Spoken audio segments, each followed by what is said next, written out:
Hope you guys are doing good. I gotta say that it has been super hectic and busy these past few weeks. Just finished celebrating the release of my band One Culture's sophomore album, Forward Always, working on a lot of singles and tracks for clients, getting started on a new music video soon, and trying to get YouTube videos up. I mean, most of you who are creators here on YouTube already know that it never stops. And even on Sundays like today, when you want to go play video games, you're like, nah, there's always something to do. And I've been producing and mixing music for about 7, almost 8 years now, I would say. Maybe less, maybe a little less than that.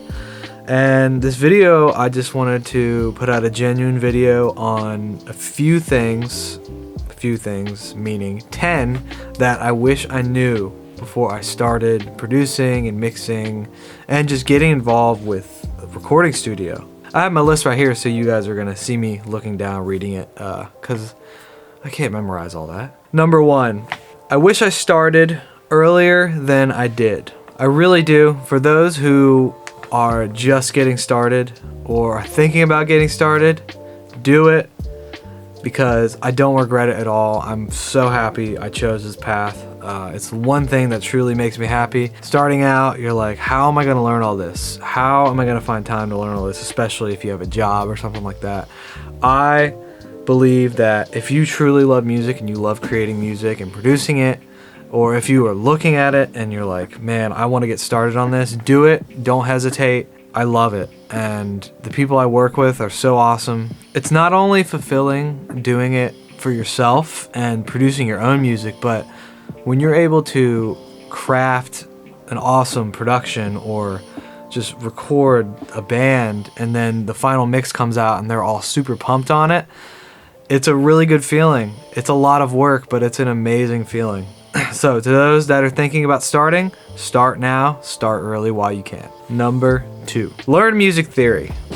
This one isn't as important, but I will say that it is important, especially if you're going to work with bands. If you're trying to produce something and you want to relay some music theory like knowledge while you're making some music with somebody, because you could work with somebody who's a music theory whiz and then they say these terms to you and you have no idea what that means. You don't have to learn everything, but I would say do a little deep dive on YouTube for music theory and just start learning things. Because one, it could definitely help you with your music, but it'll also help you create a relationship and communicate with your clients in a musical way. Number 3, don't limit yourself to one DAW. So I use Reason Studios for all of my tracking, recording, and mixing. I would say that you shouldn't limit yourself to one DAW. You should at least get good at 2 of them.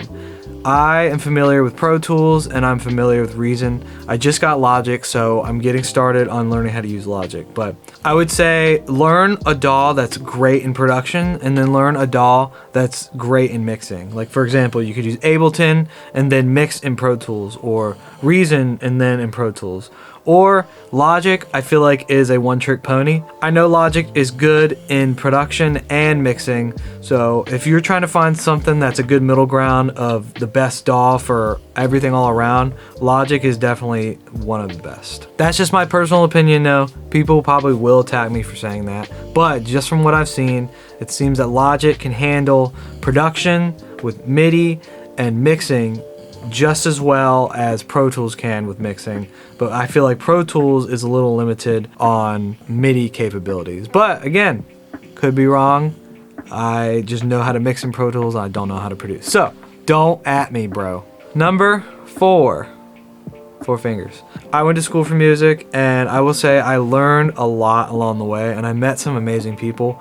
And I did learn a lot, but I would say that you gain more value from meeting and collaborating and forming colleagues for when you get out of school. If you want to be a producer and mixing and recording engineer, you don't necessarily need to go to school, especially if you're starting your own business. Looking back, I'm happy I went. I wouldn't change it for the world, but I would say for somebody who's just doing what I'm doing, which is Being a part-time video editor for a marketing agency and also doing recording and mixing part-time and being in a band, I don't think that I needed to go to school. Again, I learned a lot and a lot came with it. I will not shoot down all that I learned at ODU. I learned ear training with frequencies at school. I learned how to track drums at school. I learned how to use Pro Tools at school. So I definitely would say that I learned a lot at school, but if you're just gonna be doing what I'm doing, I would say that it's definitely not worth it, especially if you have to pay for it and pull out loans.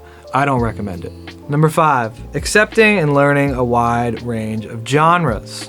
So, starting out, I was very honed in on reggae and reggae only. And I still am. That's my main gig. That's what I do, is reggae production.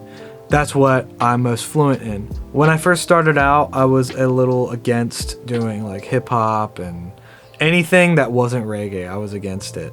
And not that I don't like the music, it's just I knew what I wanted to do, I knew what I love. But now, 5, 6, 7 years later, however many it's been, I have been working with a lot of different artists and different genres. The fact that I had to kind of improvise when it came to certain genres, and when I was in the moment improvising, I'm like, man, I wish that I learned these techniques within these different genres so I can help my client or whoever I'm working with better. Being familiar with the sonic differences of each genre with producing and mixing and stuff, because you never know what kind of project is going to be thrown your way. Number 6, learn how to play multiple instruments. I can't stress this enough. I started out with guitar about 14 years ago. I've been playing ever since, and I got better at guitar when I went to school too, because I had to learn a bunch of jazz stuff. I also started playing piano, bass, and now I've been picking up the drums a lot more, especially reggae drums. I don't really play any other genre with drums. I play reggae drums because I absolutely love it. But I would say if you want to be a well-rounded music producer, learning multiple instruments will help you out in the long run, no doubt about it. No one can argue with that. Number 7, mastering your preferred genre. So, before I said learning a wide range of genres, I would say when starting out on this topic, get good and learn all those other genres, but find the genre that you love, unless there already is a genre that you love, and really hone in on that and get good at that, because those people inside of that genre, the bands and artists that need work done, they're gonna want someone who is the best of the best within that preferred genre. So that's why I would say be good at those other genres, but try and master the one that you love the most, because one, I think it'll bring a lot of satisfaction and fulfillment, and you'll help a lot of people within a specific genre. Number 8, investing in high quality preamps is something I wish I did, was the first thing that I did ever. So as you can see right here, I have a Cranbourne 500 R8. It's a 500 series chassis, and all these slots in here are just preamps. So I track everything through these preamps, and they have transformed my sound, like my drums. And I know it's mostly about tuning with drums. All my performances sound amazing, like right out the gate, and it's very little mixing you have to do. I feel like with lower quality preamps, you have to do a little bit of extra work to make it better. So I would say starting out, and you're trying to make this a real thing, invest in this like you would invest going to school or pulling out a loan. Invest I don't know, $2,000 to $3,000 on a good 500 series chassis or something to find the cheapest way to get the best preamps for recording. It will really help your recordings in the long run, and it'll save you some time on mixing and getting good mixes done, even though you have to go through the hurdles of learning how to mix and all that stuff. Number 9, starting a YouTube channel. I wish I did this so long ago. Here I am getting started now, 6-7 years into the journey, and it's definitely a struggle because it's a little saturated out here on YouTube, and I'm just trying to make content that I think will capture people's attention and people will enjoy it, and I just want to give good info and content that I can. So I think starting a YouTube channel sooner rather than later, super important, even though I don't have any success with it yet. But you can look on YouTube and you can see all the other music gurus and stuff on YouTube, and they're very successful because they just did it. You just have to start somewhere. Everyone starts somewhere. And another thing that took me a while, ever since I started working with a marketing agency, I had to be in front of the camera a few times, and at first I was so scared of being in front of a camera. I didn't know how to talk to a camera. It took me forever to get it right. Just the more that you talk to a camera, even though it seems like you're talking to yourself, it feels really weird at first. Just do it, you'll get better at it, because that is one thing that holds people back, I feel like, is talking to a camera. Number 10, my favorite one, find people that need live drums tracked. The one thing that I know for a fact that has really helped me as a mix engineer is tracking and mixing live drums. In my opinion, they're one of the hardest instruments to get right, because you're solely reliant on tuning, you're solely reliant on mic placement and mixing. There's 3 factors, versus if you just plug in a guitar, all you gotta do is make sure it's tuned and you have a 157 on an amp and you're good to go. Or you plug directly in and use an amp modeler, you're good to go. Guitar and bass and instruments like that, and even synths and stuff, so much easier to work, to work with. But drums are hard.